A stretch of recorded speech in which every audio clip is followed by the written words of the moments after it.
Well, good morning. It's a beautiful morning down here in the southwest of England. It's Wednesday, the 11th of April. And the title of this morning's broadcast is that the sacrifice zone has just got a whole lot bigger. And it really is essential that people start paying attention to what is going on in the bigger arena. Because people right now are obviously right there on the front line, and what they're trying to do is prevent the unconventional gas industry from establishing a presence, particularly in the north of England.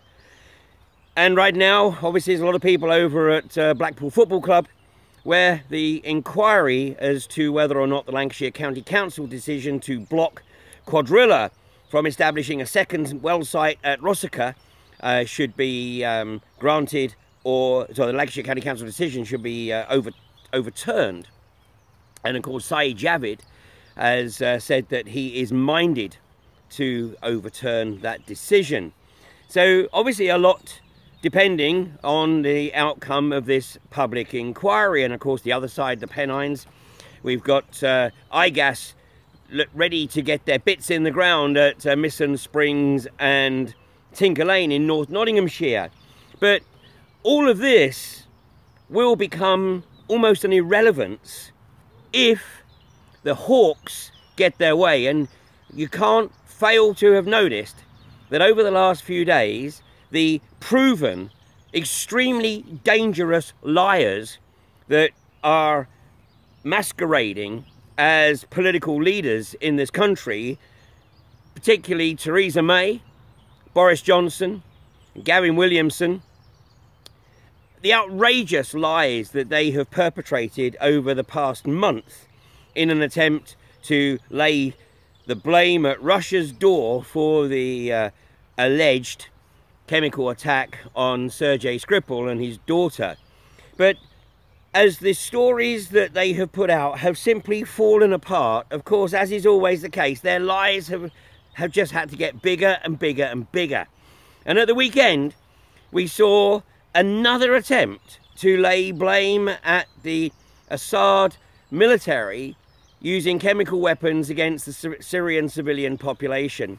And even as I speak, reports are coming in from Syria that the local news agencies have discovered the set used by the White Helmets, the fake NGO used to try to promote the humanitarian element of the ISIS rebels, of course supported by the US, UK and Israel. They found the studio and the set that they used to perpetrate their mythology about Assad using chemical weapons. And of course the thought of Assad using chemical weapons against the civilian population is completely absurd, because he knows fine well, of course, at the very least, what the reaction of the opposition would be. But the drums of war are being banged ever louder by proven liars. And if this ends in conflict, who do you think is going to be on the front line? Do you think Theresa May is going to be out there on the front on a white charger with Boris and Gavin either side of her? Not a chance in hell. They're going to be in their deep underground bunkers whilst the youth of this country are sacrificed in the military conflict zone, and potentially the civilians are sacrificed if it escalates into something a lot more unpalatable. So never has it been more important for the people in this country to actually take an interest in the bigger picture. Because if you don't, then the risk is that you, through your acquiescence, allow these liars to take the country into a devastating conflict. And let me tell you, there is a lot of motivation to initiate conflict. You know, the hawks, driven by the global banksters, are desperate for a global war. The West is bankrupt. It actually needs to get its hands on the resources of Russia and ultimately Iran and China. And the arrogance of the hawks is so great that it doesn't matter what happens elsewhere, they still hold to their agenda to ignite global conflict. Now, do I really think that Theresa May, Boris Johnson and Gavin Williamson have the intellectual capability to look at the bigger geopolitical picture? Absolutely not. They are mere puppets. And who's pulling their strings? Well, that's a very, very good question. But we should be very, very concerned at the arrival of John Bolton as Donald Trump's new national security advisor. Now, you know, it's a classic case here of those who don't know history are destined to repeat it. So let me give you a quick rundown on John Bolton. John Bolton was apparently put on this earth to initiate global conflict, because that's what he has been trying to do for at least the past 22 years. In 1996, he was part of an elite parasitic group who named themselves the Project for a New American Century. And in 1998, they wrote to Bill Clinton, effectively instructing him to initiate an assault on Saddam Hussein and Iraq. Well, fortunately, Clinton ignored that instruction. But in 2000, they wrote a document called Rebuilding America's Defenses. And I'm going to put a link to the PDF of that document under this video, because this is essential reading. Now, of course, I know a lot of people are going to go, don't want to know, don't want to see it. Well, you know, you do whatever it is you feel you have to do. But what we need is we need more people to take an interest in the scripts that are in the public domain, because these socio-psychopaths actually work on the basis that they have to tell us what it is that they're going to do. They have to lay it out, almost in words of one syllable. Not necessarily put it in places where everyone's going to see it, but it's there. And then when nobody actually reacts to it, they can say, well, you know, we tried, we told you what we were planning, nobody objected, so we just cracked on. So this document, which was published in September of 2000, and you know, it had members. Well, John Bolton was there, but the group was set up by Bill Kristol. Who else was a member? Pearl, Cheney, Wolfowitz, Rumsfeld. In fact, 13 of the 27 signatories of this document were actually appointed into George W. Bush's government when he was sworn in the White House, on the White House lawn, just 5 months after this document appeared. And this document is effectively the blueprint for everything that these hawks want to achieve in establishing a unipolar, a US hegemony. They called it Pax Americana. And of course, the fact that since then, Vladimir Putin has you know, returned Russia to a very, very effective global economic and indeed military power, this doesn't rest easy with these hawks, and they want to establish a global conflict. And so John Bolton, who has also served as head of the World Bank and UN ambassador, or US ambassador to the UN. But to give you an idea about this guy, back in 2001, he approached the then, well, I think it was the first head of the OPCW, the Organisation for the Prevention of Chemical Warfare, who was a Brazilian by the name of Bastani. And basically, John Bolton walked into his office and said, you need to resign. And you need to resign right now. Well, actually, we'll give you 24 hours. Well, Bastani basically said, you know, on what authority? And Bolton, actually, according to Bastani, Bolton actually said, you need to understand that if you don't resign, there will be consequences. We know where your kids live. Well, he was a bit taken aback by Bastani's response, because Bastani, and this is according to Bastani, he responded by saying, you know what, we've had that conversation with my family, and we're actually ready to deal with whatever comes about. So he didn't resign. But not long after that, Bolton manipulated the members of the committee that formed the governing body of the OPCW, and they forced Bastani out. And Bastani says, you know, his own government, the Brazilian government, actually pretty much hung him out to dry. So such is the power of this hawk, John Bolton. Well, now he's become, you know, Donald Trump's national security advisor. Then I think we have a real problem here, because, you know, Bolton has a track record where he's proven that he will do whatever it takes to achieve his goals. You know, after he was appointed US ambassador to the UN, the first thing he did was initiate a whole bunch of instructions which would effectively tie the UN up in knots, and legal challenges to the UN, making them ineffectual for the duration of his term in office. Well, one would argue that the UN's pretty effectual anyway. So basically, we are on the cusp of being led into a major conflict. Now, whether it's a proxy war in Syria between the US, UK, Israel and Saudi Arabia on one side, and Russia, China and Syria on the other, or whether it escalates into something much, much bigger.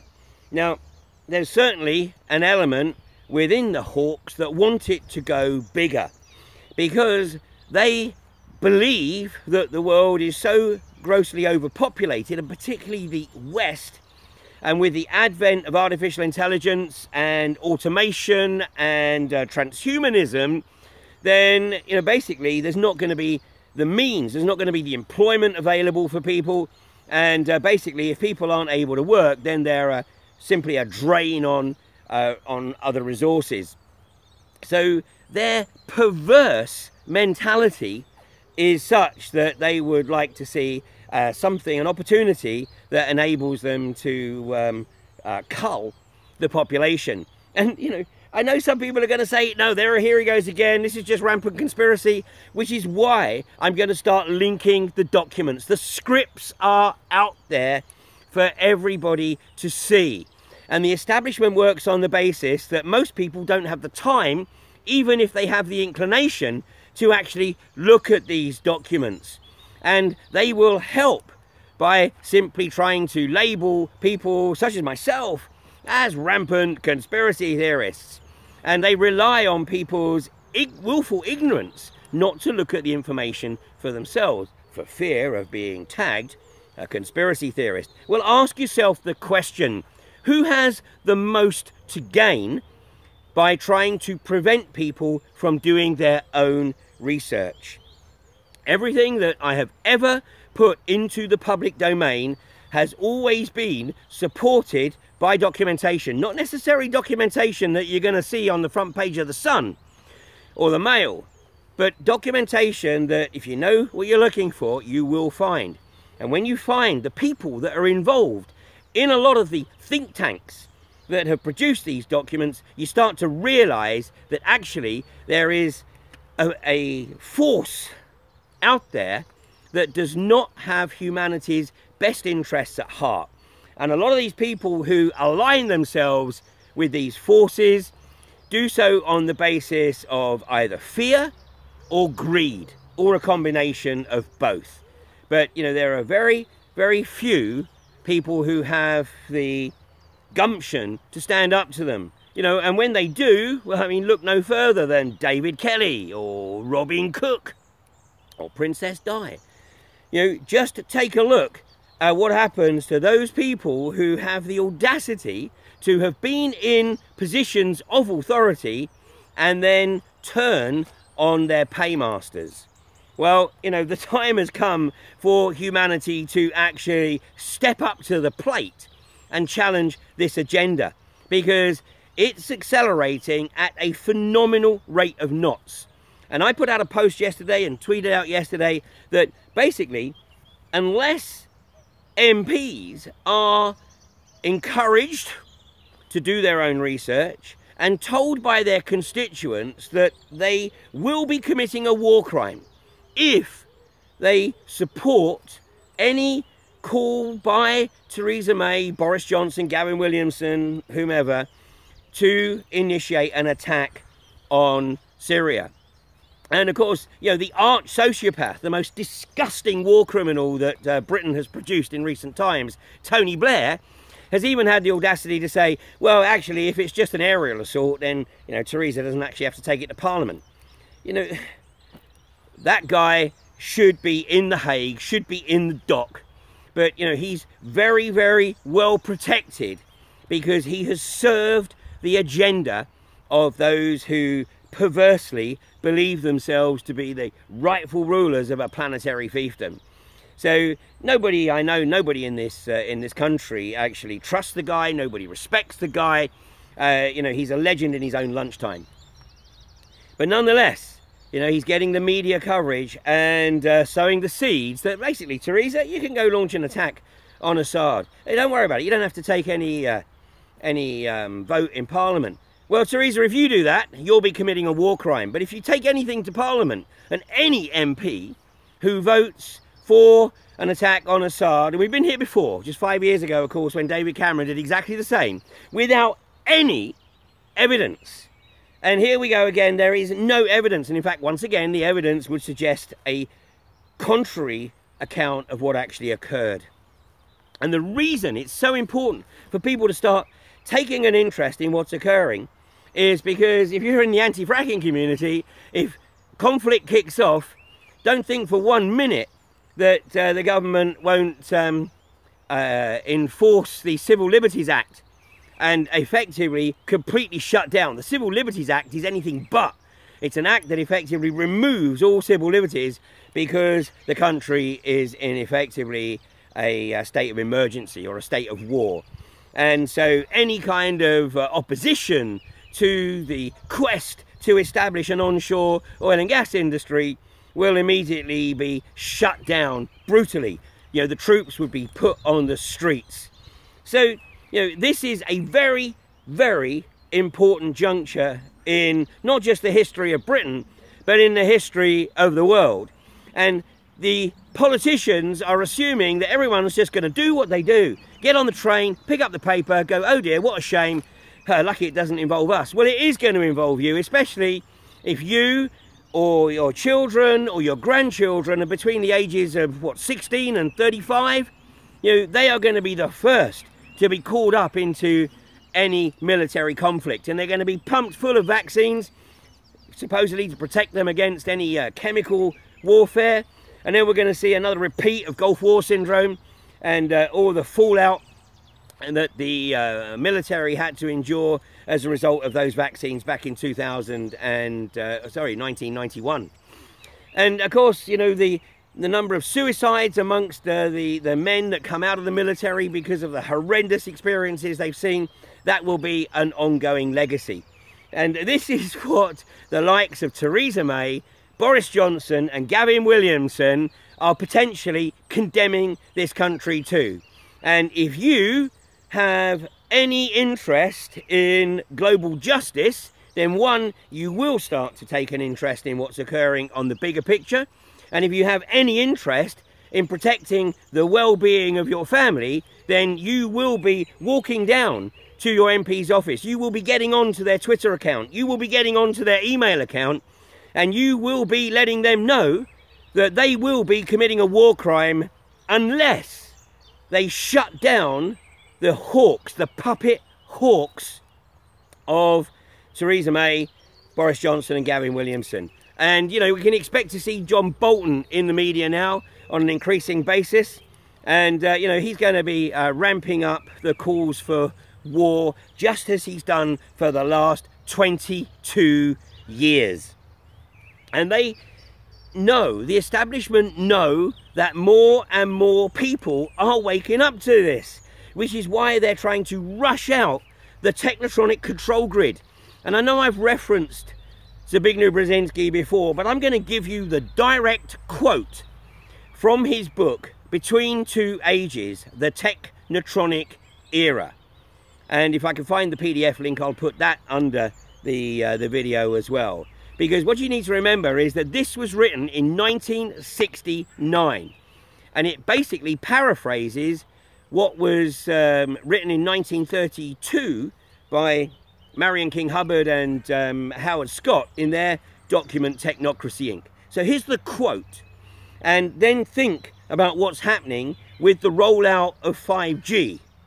And of course, you know, as we've discussed before, and I discussed with Mark Steele on the last week's episode of Humanity vs. Insanity, this technology is being rolled out without conducting the usual safety checks. So it's a case of we need the technology, to hell with the consequences. And here's why they need the technology. From 1969, the Technotronic era involves the gradual appearance of a more controlled society. Such a society would be dominated by an elite, unrestrained by traditional liberal values. Soon it will be possible to